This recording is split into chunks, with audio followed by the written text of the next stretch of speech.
there, Baby Lee. Hi, Dimples. Go ahead and start putting your questions in the comments, even though I'm going to start with a topic of interest first. But as soon as I finish, I want to just scroll through and answer your questions. Hello, it's so nice to see you. All right. So, today I want to talk about so let's start this way. Oh, well, I'm so glad that you scheduled time, Baby, and no need to be nervous. It's going to be a very comfortable process for you. That's we want all our clients to be comfortable, so don't be nervous. Everything will be fine. All right, so let's start with this. Okay, you have the 2-year green card already. Congratulations. Now it's approaching the expiration of that green card, and you have to now apply for the 10-year. So to go from the 2-year to the 10-year. The time to start applying is within 90 days of the expiration of that 2-year green card. You're with your spouse, and the requirement is you have to go from the 2-year to the 10-year jointly with your spouse. And no problem, you file with your spouse, everything is great, you're looking forward to getting that 10-year. And then about 6 months into the process, your spouse comes to you and says, I want a divorce. Um, you feel lost, right? And you don't know what to do next. I'm going to tell you what to do next. And the reason this topic is so important is because a lot of people make a big mistake when this happens to them. They think that there is no hope going forward without the spouse. So they give up. They don't follow up with the USCIS. They sometimes consider going back home, giving up their green card and going back home. They stay quiet and make the application process move forward with their spouse, and then they get called for an interview, and at the interview they can't show up with their spouse, so they get denied and they get referred to immigration court for deportation. These are the major mistakes that are made, and it doesn't have to be that way.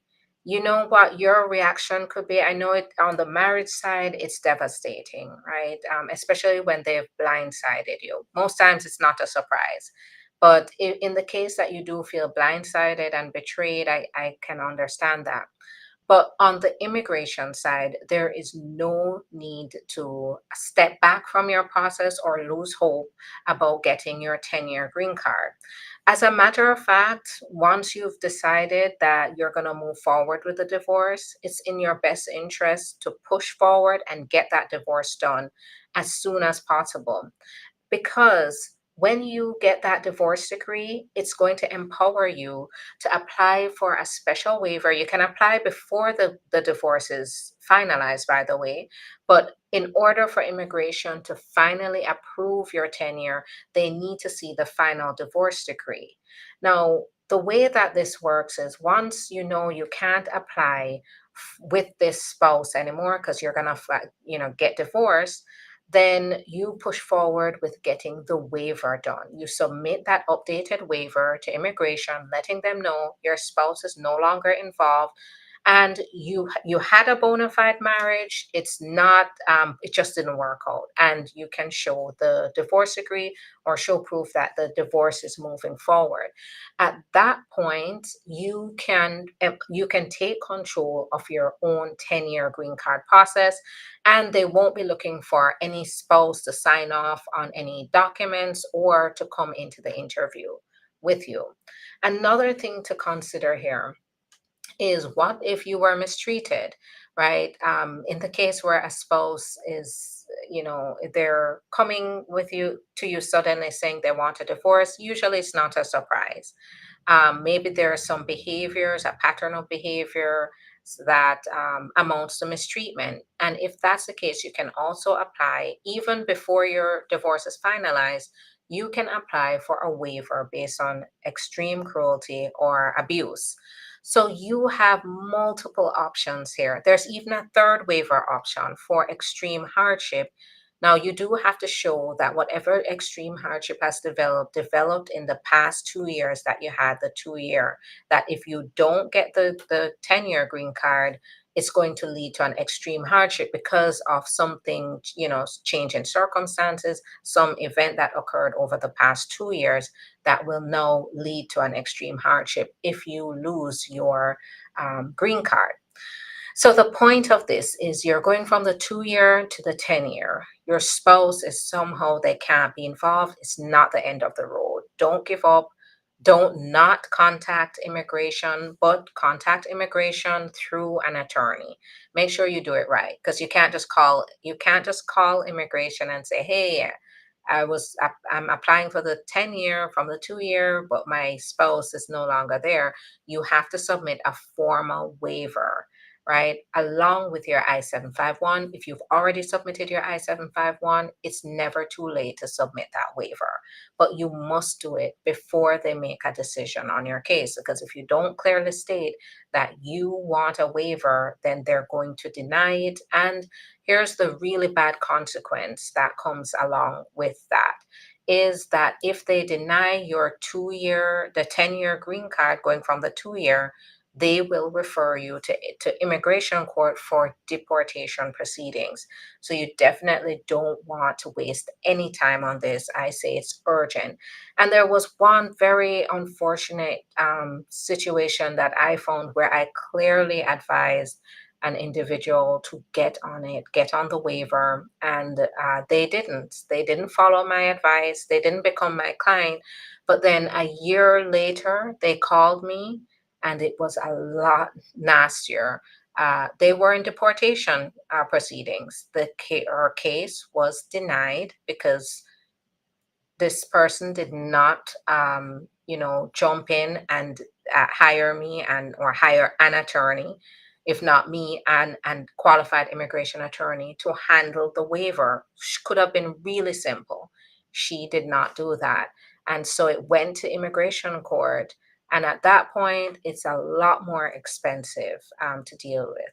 And even then, it just became a very big expensive mess for this person.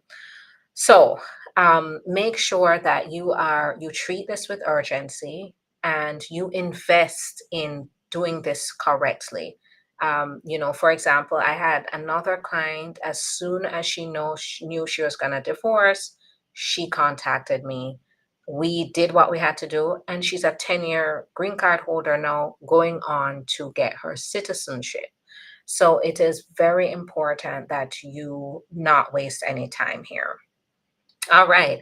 So now that I've said my piece on going from the 2 year to the 10-year green card without your spouse, I'm going to go through some questions.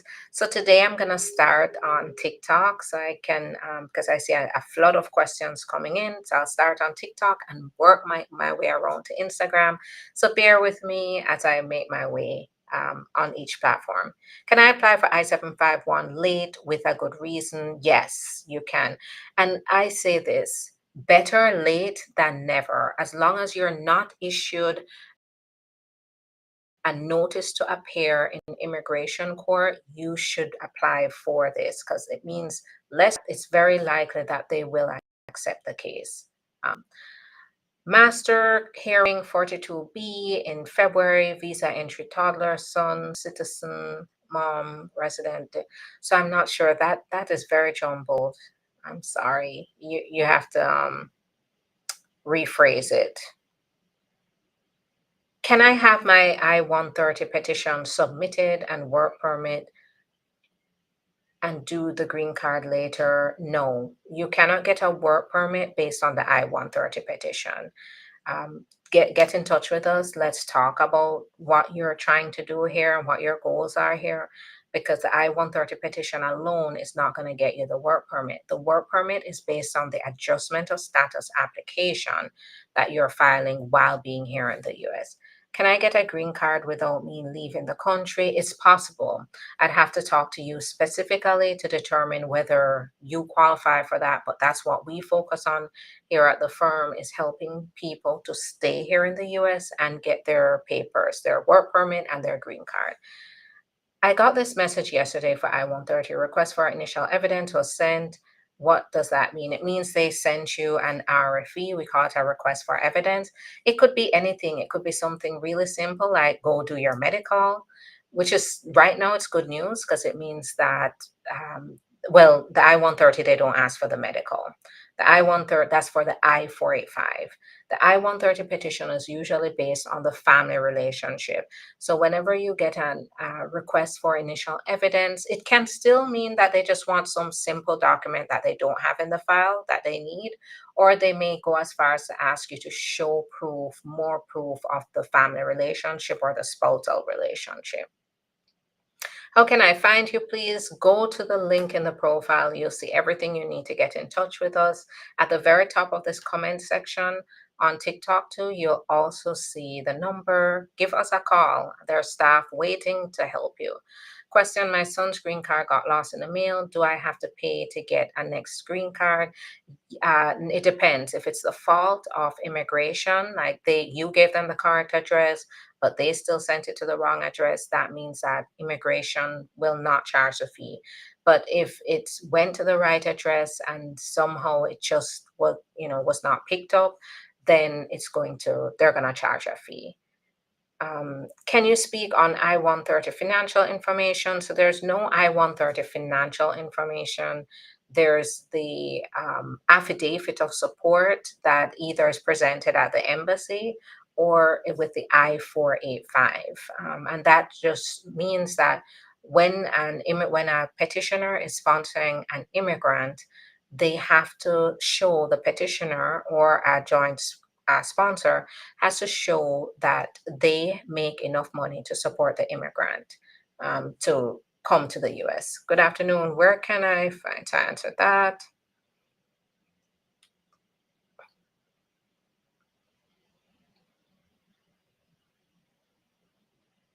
All right. I did apply for TVs. I got my receipt and case number. But when I try to see case status online, it does not show my case because of confidentiality. So none of our clients' cases can show. Now they are implementing a process where you can call and ask about your case. So that may be something that you may want to try out now. Call the main customer service line. But we're very used to not being able to see the status updates. We usually only get updates by mail. Hi, good afternoon. Do you get a waiver when filing I-130 and I-485 together? No. So if you're talking about waiver of fees, if you are applying for I-751, well, not the I-75, if you're applying for adjustment of status based on VAWA, then there's no fee. So that would be one situation where you don't have to pay the fee. I filed for my husband over 6 months and nothing has been said to me. No letter. Did you get the receipt notice? It's not unusual to not hear from them for a while, but if you didn't get the receipt notice, that's where you should be concerned. Hello, good afternoon. All right. How long? How long does it take after doing a second medical for VAWA? Do you hear something? I'd say about 2 to 3 months. How long it's gonna take me to get a green card? It can range from 6 months to 20 years. It depends on who's sponsoring you. How long does it take to get a work permit after marriage? I'd say 3 to 6 months, as long as you file all the right documents.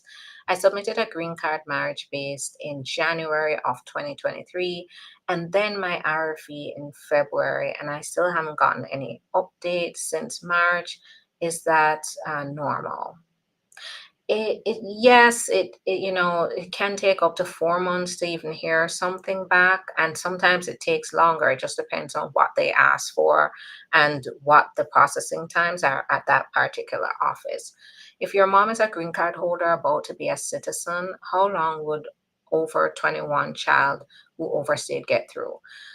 I'm glad that you brought this up, and I want to bring awareness to anybody who may have misconceptions about having a citizen parent. So, in this case, where you have a U.S. citizen parent, but you're 21 or over and you overstay, that means you don't maintain your status.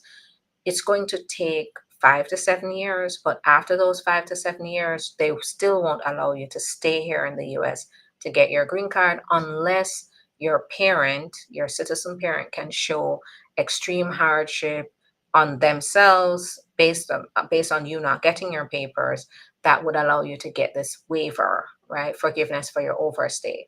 So you're looking at 5 to 7 years at minimum, plus the processing times for the waiver, and even after all of that, they will not let you stay here and get the green card unless they change the law. Let's hope they do.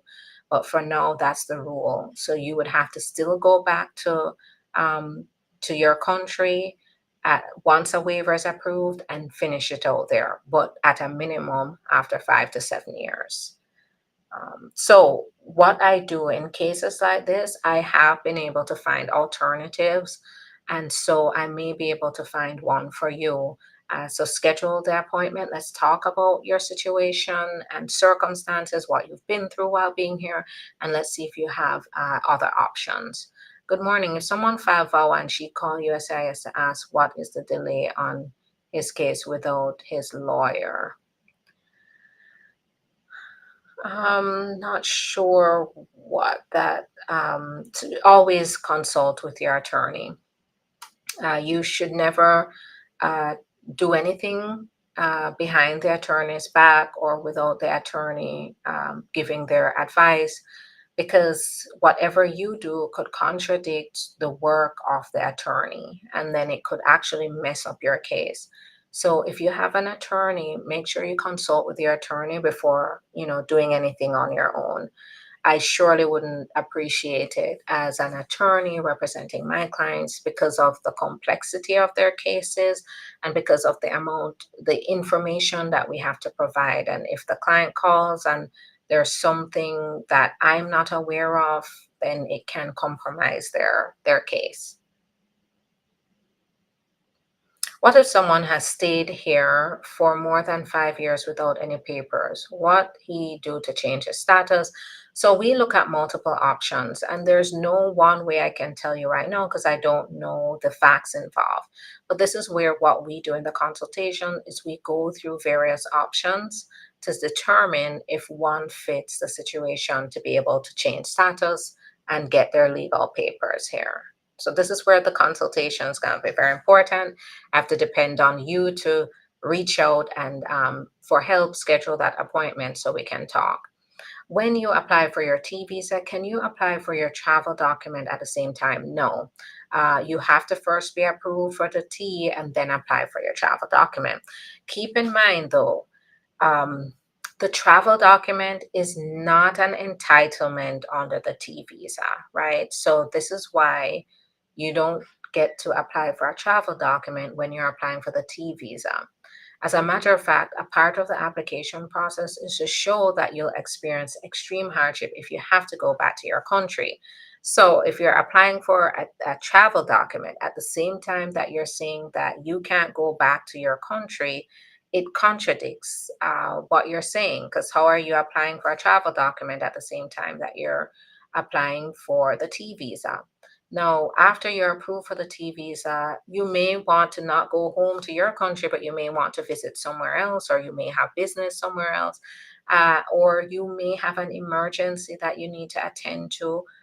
Keep in mind, this traveling back to your country does not go without risk when you have a T visa. But these are bases that you can apply for the T visa afterwards, after you get approved. But having a travel document on the T is not an entitlement. It's not something that you they are required to give to you, and sometimes it can lead them to question why is it how is it you're arguing two different things here. You want to travel to your country, but you can't travel to your country, right? So you have to take that into consideration. Has there ever been a cap on the T visa? No, surprisingly not. There are 5,000, and we've gotten a number of approvals for ourselves. We've never experienced a cap. I do anticipate with the changes that they're making that a cap may be reached soon. And in that case, in the changes to the T visa regulations, they have addressed deferred action, meaning that if they reach the cap, they're not going to deny you, but they're going to put you in deferred action where you'd still get your green card. You'd get not your green card, but your work permit, and be able to get permission here and protection from deportation while they wait for a place for you to be able to get a visa number and get your T visa. So we've never seen the cap, but if that happens, keep in mind that it doesn't mean you'll be denied. It means that you'll still get all you need to be able to stay here until you can get the permanent T visa.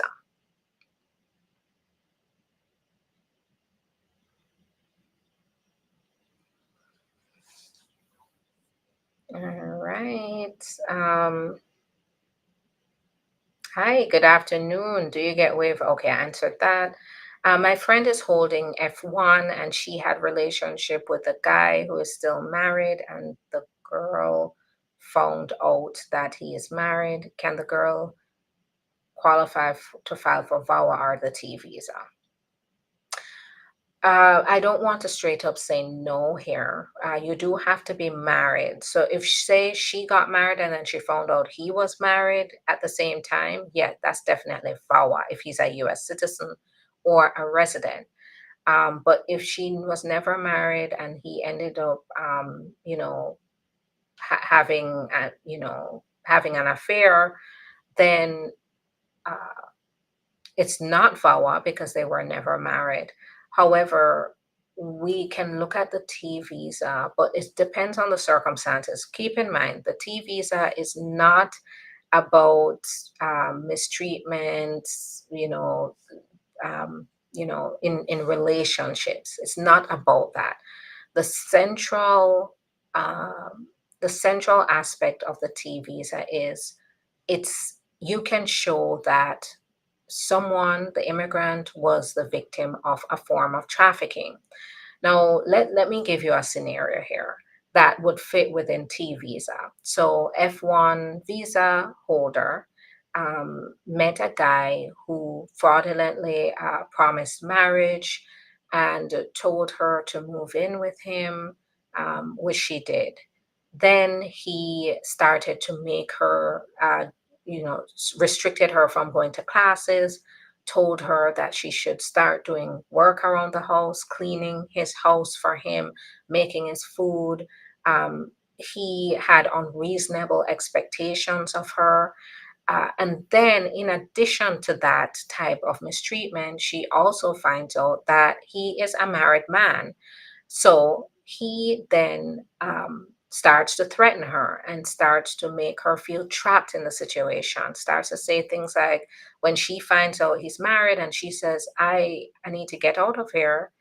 Um, Furthermore, she didn't even sign up to do all of that work in the beginning, but now she's over it and she's like, I need to get out of this relationship. And then he starts to say things like, where are you gonna go?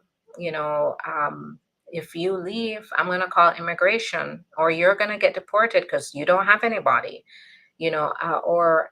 Start to threaten to, if she doesn't do things to comply with him, that he's going to throw her out of the house and leave her homeless. Then that does amount to a form of trafficking.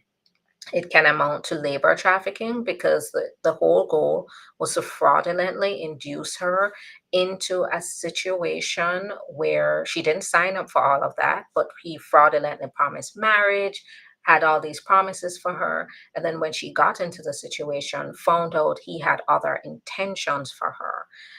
So that is labor trafficking by fraud because he forced her to do work that she didn't really want to do, but she felt like she had to do, or she could be out on the streets. And then if he also forced her to do other acts that she really didn't want to do, especially if she wanted to end the relationship, but he kept, told her, if you don't do this for me or that for me, I'm going to throw you out on the street, or I'm going to report you, or I'm going to straight up threaten violence against her, then that is also could amount to sex trafficking as well.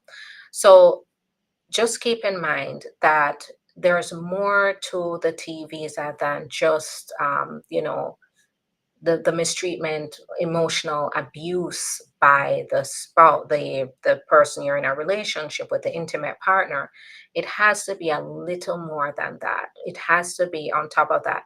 You're forced into a situation against your will ultimately, and then you feel trapped. This person makes you feel trapped. So there's a distinction there. The VAWA focuses on the mistreatment, focuses on establishing a qualifying relationship. The T visa focuses on what did they make you do that you didn't want to do. I applied for T visa and I did my fingerprint in April, but I haven't heard anything back. Yes, that's normal. You're probably not going to hear anything back until a decision or if they need more information. How long is the whole green card marriage based process? Could be under a year, up to a year. What can I do to get work permit?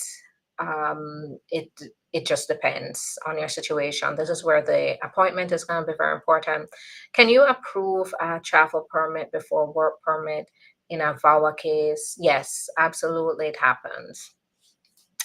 Yeah, I've seen that happen before. I already have I-130 in process with a US citizen. We're no longer together. Can I finish it with VAWA? No, no longer being together is different than are you being mistreated. If you were mistreated by the US citizen, then yes. And I would say it's urgent at this point for you to get the legal advice you need to make the switch from the I-130 process to the VAWA process. Now, another thing is, are you in the US? Are you outside of the US? Because that can also make a big difference. How much money do I have to have in order to petition for my mother? So they did raise the fees. If you go to USCIS and you look, and it depends on how many forms you have to file. Are you a US citizen? You have to file the I-485 form. You have to file the I-130 form at a minimum. So if your mom is here, maybe you want to even get her a work permit and a travel document. Go ahead and you can look up the fees there. There is a fee calculator on USCIS. Go ahead and do that because they've increased fees, and I myself am constantly having to look back at the fees to re-familiarize myself with the fees. Is it true that T visa applicants cannot check their cases at the USCIS? I have tried and says yes, absolutely normal. This is because of the confidentiality. They want to make sure that it's not compromised. Can someone adjust on a crewman's visa? She's married for 8 years now. No, unfortunately not. It is permissible under VAWA, but not through a spouse. What do I do? As you said, I should be concerned for my husband's case. I told you I filed and went for interview over 6 months, no answer. This is where it's very important to schedule an appointment. Can someone with a juvenile felony adjust status or qualify for new PIP if he qualifies for everything else? Now, with the PIP, they aren't very clear. So they aren't very clear yet on, let me know on Instagram if you can hear me. Um, they're not very clear yet on what kind of criminal conduct can get you disqualified from PIP. Let me know on Instagram. Can you hear me? I just got interrupted. So let me know. Yes. Okay, perfect. All right. So no, usually with a juvenile felony, it just depends on the facts here. Whenever it comes to criminal conduct or offenses, it really is something we have to take a very close look at. There are some exceptions when you're convicted under the age of 18, and we'd have to look at whether you fall within those exceptions. Thank you so much for letting me know. I'm glad that you can hear. Okay, awesome. All right, so I'm going to answer questions quickly here and then head out. And I wish you all a happy weekend, and I'll see you on Monday. I think I did pretty good this week, so let's keep this up. Why is it taking so much time for my baby's Canada visa to come out? So I'm not a Canadian attorney. You'd have to check with a Canadian attorney on that. The social security number and work permit come together with I-10 with German passport. So yes, so social security is issued separately, but they tend to come within a week or two of each other. So for example, I just checked with the mailroom and we got social security and the approval in the mail. They come from two separate places, but we just got them together today. So sometimes there's a week lag of the social security, and lately I've been seeing the social security number coming even before the work permit. So if you see your social security come before, you know that you've been approved for the work permit. What is permanent T visa? So there's no permanent T visa, but you can get permanent residence with the T visa. That means you can get your green card through the T visa. How long it's going to take me in having my green card, which was invited by my wife, who's a green card holder. If you're outside of the US, you're looking at about 2 years. Please, do you have any office in Maryland? We are based in Florida. We service clients all around the country, and I have a number of clients in Maryland. So it doesn't matter where you are. We can help you. Just call that number. If I overstayed my visa, how can I get a green card? Now that that's where we have to talk to you about your circumstances to figure out a path to the green card. But that's going to depend on, what we find out in that consultation. Can a family member here apply for temporary guardianship of 5-year-old whose guardian in Jamaica is no longer able to keep her? So it's not going to be that easy. Guardianship does not entitle anybody to immigration status. You're probably going to have to go through an adoption process to be able to take the 5-year-old under your wing to care for them. But guardianship is not going to fulfill the requirements to get them here and get them under your guardianship. If came to the US on farm work and didn't go back to my home country, can I get a work permit? No, not automatically, but you may qualify for a work permit through other relief, and that's where we need to figure out what your circumstances are. When you get your VAWA approved, it just depends. I'd say 2.5 years to get the VAWA approved, 2.5 to 3 years. If you want to apply for a waiver, what do you do? It depends. Now, usually they'll have to tell you. In some cases, for example, when we're applying for adjustment of status, if we know right off the bat our client needs to apply for a waiver, we can apply for it at the same time as adjustment of status. Sometimes, for example, when you go to the interview at the embassy in your country, they'll tell you it's time to apply for a waiver. Does someone have to file with the Vermont field office when filing I-485, or can you file at different office? So the Vermont Service Center does VAWA, TUs. So it depends on what kind of application you're filing. There's very specific instructions on where to file your I-485 depending on the application type. But this is where, guys, it's very important to just have representation so you're not making any errors on where your application needs to go. I meant to say I sent in my RFE February 2024, and in March of 20 is the last update I've gotten. So yeah, it's a waiting game right now. Can my 17-year-old file for me when he reaches 21? Does he have to be employed? Yes, he can file for you when he reaches 21. Does he have to be employed? Not necessarily, but you do have to have someone who can step in to show they make sufficient income to get you the green card to support you. If your mom is a green card holder about to be, okay, and I answer that. All right. Thanks again, everyone, for your time. I really appreciate it. It's time for me to get back to work. Have a great weekend. And I will see you on Monday. Just take it easy. And remember, you want personalized legal advice, you want to figure out how to move forward. That's where I'm going to lean on you, depend on you to get in touch with us. We are open to take calls 24/7, 7 days a week, right? So we have a whole call team that's open to take your calls. So go ahead and enter your call. And then also, there's this nifty little thing on TikTok. I'm going to go ahead, a form, fill out that form, and I will go ahead and collect your information, your contact information, and we'll call you. So you have 20 seconds to enter it on TikTok. It's not on YouTube, Facebook, or on Instagram. I wish I'd have something like that. But on TikTok, it's right there. I put it up there now. Go ahead, enter your information. I'll do it again. So you can enter your information and we'll give you a call back and schedule your appointment. I'll put it up again on TikTok. All right. So now another thing I'm doing is on YouTube. I am releasing videos, informative videos that explains the processes, anything that's going on in immigration. Check me out. I'm getting the green card, all one word, no spaces. Getting the green card. That's the YouTube channel. And the videos help you to understand. For example, I just released one on the prima facie. So go ahead, the prima facie determination letter that's issued when you are applying for VAWA.